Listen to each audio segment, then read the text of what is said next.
Cœur, Imagine for Margot, un don. Un don pour cette association qui lutte contre le cancer des enfants. Le lien est évidemment tout proche de vous. N'hésitez pas puisque les revenus des vues de cette vidéo iront évidemment à la recherche contre le cancer de l'enfant. En attendant, on profite, et vous le savez, du Rallye du Cœur pour vous faire des portraits incroyables de modèles originaux et d'histoires exceptionnelles. On est face à une 928, une Porsche 928 qui a fait, allez, le tour du monde. On peut le dire. Oui, on peut y aller carrément. On est ébahis. Elle a traversé combien de postes frontières? Elle a traversé à ce jour 38 postes frontières. Donc tu as vu 3 fois devant ton capot s'ouvrir la barrière, parfois sans barrière, parfois des barrières très difficiles à ouvrir. Il y a des pays pas faciles en Asie centrale. Et puis sinon, elle a 64 000 km, surtout en dehors de la France, à travers ces 38 pays. Et tout ça, c'est une épopée fantastique. C'est une épopée qui est vraiment due d'abord à cette voiture qui n'a jamais posé de problème, qui a été très bien préparée certes, mais qui à la fin a absolument parcouru ces kilomètres. On a des tas de questions qui nous viennent à l'esprit justement. Ouais. Comment tu es parti un matin? Tu dis bon, alors, je rentre dans 3 ans et demi, salut, m'attendez pas pour le petit-déj. Non, il fallait s'y prendre l'avant-veille quand même. C'est parti à l'idée, au départ, c'est une idée de mes fils qui m'ont suggéré de le faire parce que jeune, j'avais fait 4 grands voyages, dont une traversée l'Afrique avec une Renault 4, qui a 38 pays aussi, c'est un hasard. Tu avais fait ça en 4 ans avant? En 4 ans, j'avais commencé à 20 ans, je suis allé en Iran avec cette voiture et puis je l'ai toujours. Et mes fils ont baigné dans cette culture de voyage avec une voiture classique. Et pourtant, je suis très Land Rover, etc. Et donc, quand un de mes fils m'a dit il faudrait qu'on fasse un voyage comme ça ensemble, et ça a été le déclic immédiat. On a sorti la carte, on a dit on prend quelle voiture. C'est lui qui a choisi celle-ci. J'avais une option sur une ancienne anglaise, et une Mark II, une Jaguar, et il m'a dit non, il vaut mieux un 928. Et là, donc, il y a un an de préparation. Tout le monde doit te le dire. 928, pourquoi c'est pas ce qui vient Non, mais c'est même la dernière à prendre. On s'est dit, mais apparemment, ce sont quand même des voitures à problème, pas fiables. Alors que c'est une voiture, moi je tombe amoureux de cette voiture à sa sortie, mais c'est une voiture exceptionnelle. Sauf que très souvent, elles ne sont pas toujours entretenues ou en très bon état, donc ça crée des problèmes. Dès lors qu'on met tout à plat et qu'on l'améliore, là on reste en mécanique d'origine, mais elle est améliorée pour affronter des routes plus longues et parfois pas très bien bitumées, quoi. Voilà. Tu pars, tu quittes donc la France. Oui. Direction?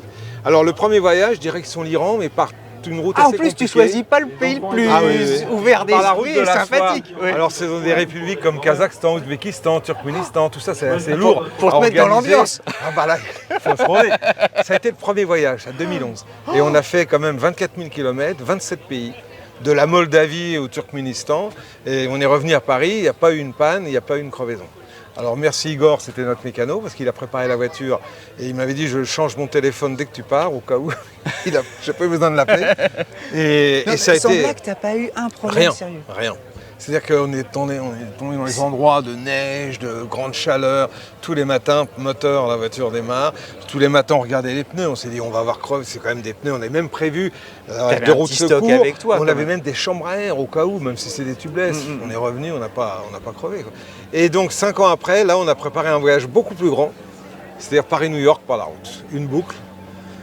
Et là, c'était plus lourd à organiser parce qu'il y avait des passages bateaux.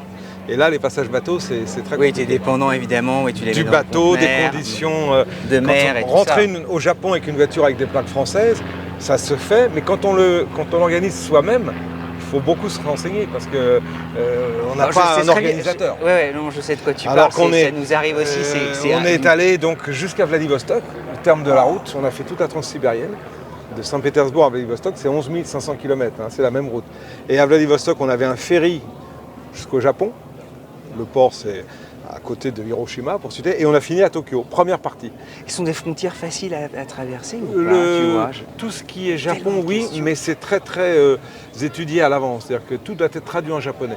Donc il faut trouver le transitaire, il doit traduire du permis de conduire, il faut un carnet, ce qu'on appelle un carnet de passage en douane avec une caution du prix de la voiture qui est déposée. Enfin, chaque pays, il faut l'étudier un par un et surtout voir l'évolution. Parce que quand vous démarrez ça 1 an avant, 3 mois avant, ils ont peut-être changé la règle et ils disent maintenant il vous faut ça en plus, quoi. Et si vous arrivez au poste frontière avec une 928 tout seul, bah vous faites demi-tour, quoi. Alors, elle est là, elle peut en attester, c'est une 928 comme il y en a eu. Ah, totalement. Celle-ci, c'est une 1989 GT, 330 chevaux, boîte méca.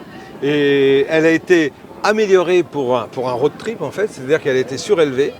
Oui, c'est ça, plaque... on le voit là, ah, oui, très légèrement. Parce qu'elles sont quand même assez... Donc elle est beaucoup... la suspension est très ferme, on a gagné quelques centimètres. Elles sont très propres, tes jantes.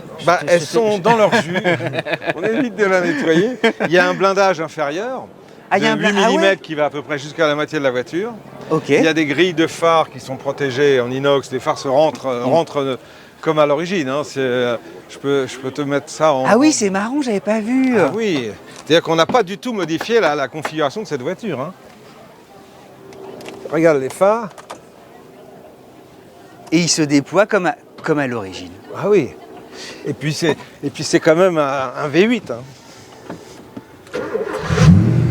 C'est-à-dire que ça reste 330 chevaux, 5 litres Atmo. Hein. Et combien t'as de kilomètres désormais? Elle a 238 000, mais 64 000 hors France. Non mais elle est absolument d'origine en fait, c'est complètement. Dingue. Alors, c'est dingue. Bien sûr, tout ce qui est... derrière, il y avait des sièges à la base. Maintenant, ce sont des jerrycans, arceaux, des trappes de rangement. Il y a une roue arrière, la roue de secours arrière sur le toit, la roue de secours avant à l'intérieur, parce qu'il n'y a quand même pas tant de place que ça. On n'est pas dans un... Ici, qu'est-ce que c'est? C'est juste pour ne pas voir à l'intérieur. Ok. Et là, il y a un film noir qui est plus propre. Et l'intérieur, d'abord parce qu'il y avait du matériel photo, vidéo, ordinateur quand même. Et puis donc là, il y avait deux grands sacs et la roue avant, les jerrycans, une trappe sécurisée dans laquelle on mettait ordi, disque dur. Bon, la voiture dormait toujours à l'hôtel, etc. Mais malgré tout, on est dans des endroits parfois... évidemment. Quand on est au fin fond du Kazakhstan sur la route sud, la mer d'Aral, on ne sait pas le matin si la voiture, on va la retrouver complète. Tu faisais gaffe. C'était le point clé, c'est-à-dire qu'on trouve un hôtel, il faut qu'il y ait un parking. Quoi.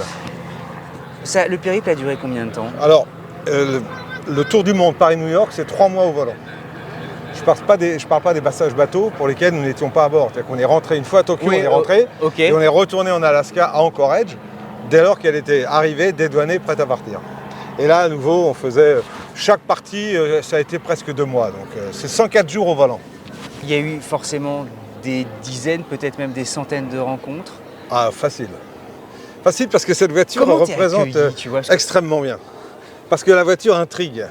Elle intrigue par plusieurs choses. D'abord le bruit, parce que c'est quand tu es au fin fond quand tu es au-delà du lac Baïkal, bon, on ne voit pas des V8 5 litres, sauf si c'est la Transsibérienne. Mais quand tu es en Ouzbékistan, ils roulent Canada. Donc quand ils voient, ils nous demandaient la cylindrée de cette voiture, savoir si c'était 1,6 litre ou 1,8 litre. En écrivant sur le capot, dans la poussière, alors on disait niet, on marquait 5 litres. Donc 5 litres, le compteur à 300, donc ça c'est mieux que ça c'est l'arbre de Noël. Et puis après les phares qui se lèvent et qui se baissent.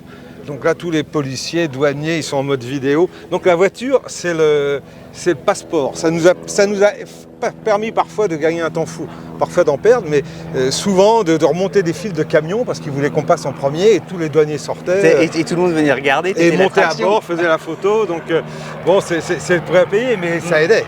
Bien sûr. Donc c'est une voiture, et alors récemment, après ces 2 grands voyages, mes fils sont mariés, je suis grand-père, donc on l'a fait.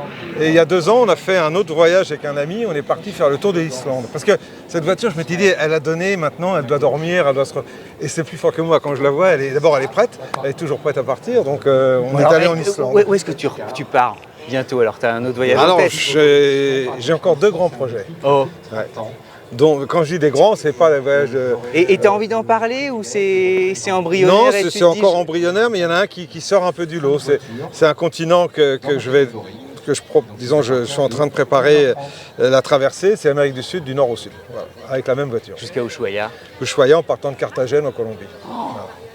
Donc là, c'est pas tellement plus compliqué que les autres, voire moins, parce que ça reste sur un continent. On partira que lorsque la voiture sera prête.